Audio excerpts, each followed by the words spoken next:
Well, here's a new look for you. I am exhausted. Mm, Basically, spiritually exhausted. And that's because I feel sometimes the weight of the world on my shoulders. And don't you ever feel like that? I think everybody does. And then you have to realize one thing. You gotta take care of you. I'm gonna try to get some rest. But nobody knows how you feel but you. And sometimes you don't even know how you feel. So, how do you work on that?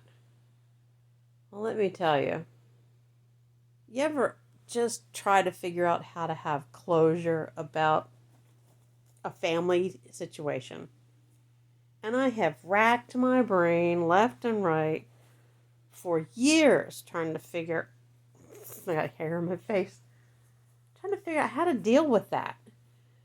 You write letters and you think that's going to solve it, and it ends up causing more trouble.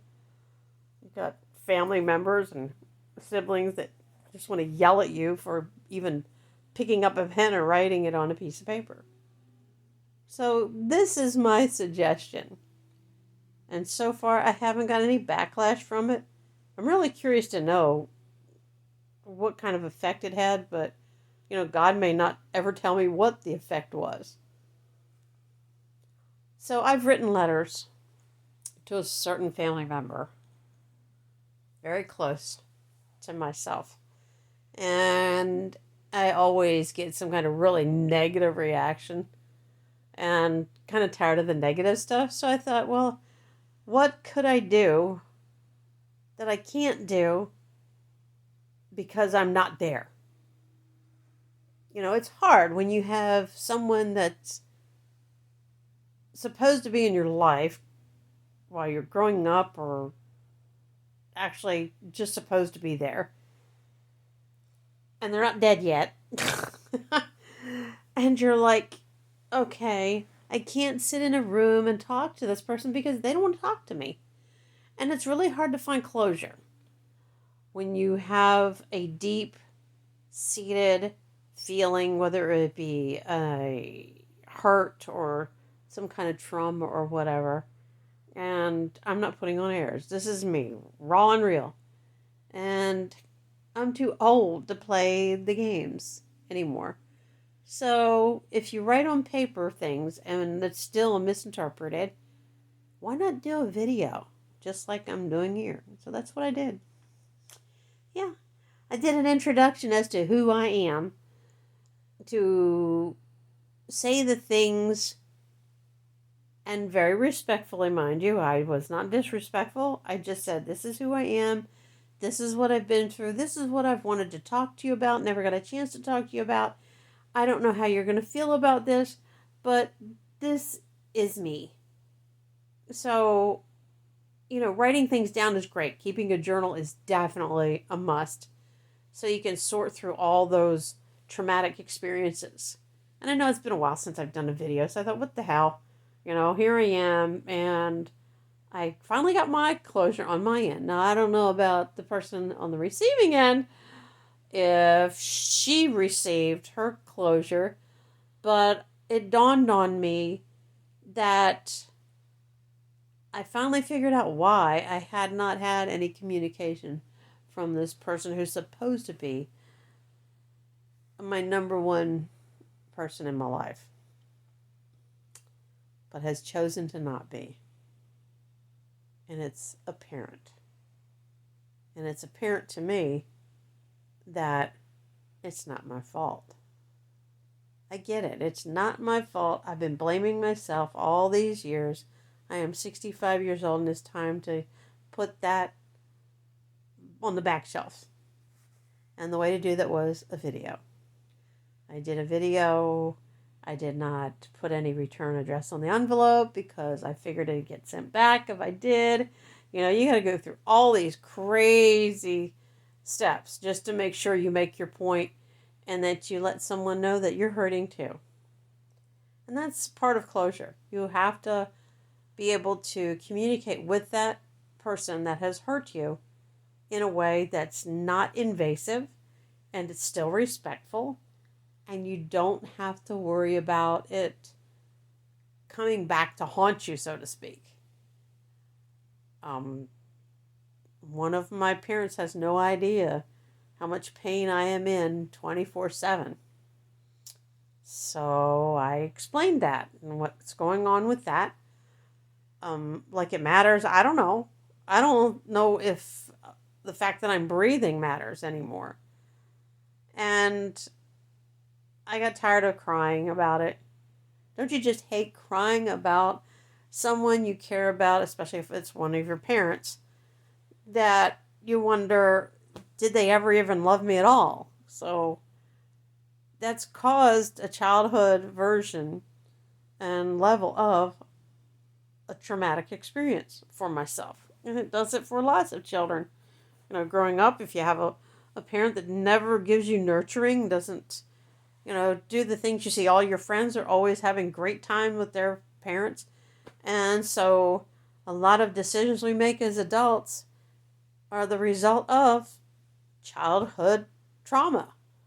And I never knew that's what it was.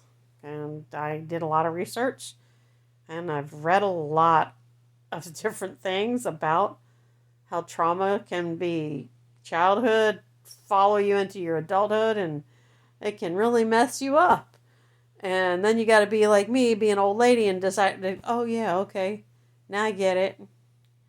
So this isn't going to be a super long video because, like I said, I am tired, but I wanted to get this out because it's important for those of you who feel that your parents don't understand you. And if you honestly believe that, do something about it. Don't wait 60 or 50 something years to do it like I did. If writing letters and notes trying to explain yourself don't work, if trying to sit down at the table, if you're still living at home, doesn't work because they don't want to hear it. Most of the times that's the way parents are. They don't want to hear it. I wanted my kids to open up and talk to me their whole lives, and they just wouldn't. I don't know what the deal was. I guess they were afraid that they might tell me too much. Who knows? But if you don't have the open lines of communication, I've never had any lines of communication with this one parent of mine. And so I figured out a way to open that line up, even if it is one-sided. I made a video and I put a label on it that would make the person receiving it that it was something totally not what it was. And I put on it, how does your garden grow? Well, it means something for myself and this one parent of mine. But it also has a double meaning of your garden, how it grows. Those are your children. So that's kind of like the little, twist I stuck in there. And whether she got it or not, I don't know. And hopefully, I don't know if it made an impact on this parent of mine. I don't know if it made an impact on the life of, okay, fine. It's a her, so you know who it is. I'm trying to be, respectful. So I may never know what kind of impact it had for her. I may never know. But my heart is at peace in it, in that I did everything I could to say, hey, that's the past. Let's leave it there. Can we move on from here? Can we just learn to love one another as a parent and a child, even though I'm an old child now? So, wish I could get rid of this, but I'm laying back to keep the pain level down. So, I'm just flabbergasted because I did everything, at least I thought I did everything right growing up, but I guess somewhere along the way, something broke. And I know in my timeline, I figured out one of the breaking points. So that was an epiphany for me, but maybe it's something she doesn't want to face. And I'm sorry for that. I'm not perfect, never will be. Nobody's perfect. But what we can do for ourselves is give us some peace of mind, and peace of heart. I mean, the heart is what gets hurt. And don't let trauma do that to you. If journaling is what does it for you, excellent. Do that. If writing letters does it and you actually get responses back and you start to mend some of those broken pieces, fabulous. I have family that doesn't want to mend the broken pieces. And that's probably how I will leave this earth, knowing that those pieces will always be broken and never be fixed because they don't want to fix them. I'm the only one who wants to fix anything. But I'm intelligent enough to know that I can't fix them if they don't want to be fixed. And neither can you. I mean, and don't beat yourself up over it. It's not worth losing sleep over. It's sure not worth crying over. And I've cried a flooded earth full of tears over what I was lacking growing up. And it wasn't my fault. But I had to realize it wasn't my fault. It wasn't my decision to not say 3 words to me. But it was the person who brought me into this world who decided not to say those 3 words my whole life. Never a physical contact that I can remember. So I had that emptiness, but I had another family member who filled that emptiness for me. Thank God for her. And she's been gone for a long time, and I do miss her love and her hugs and all that.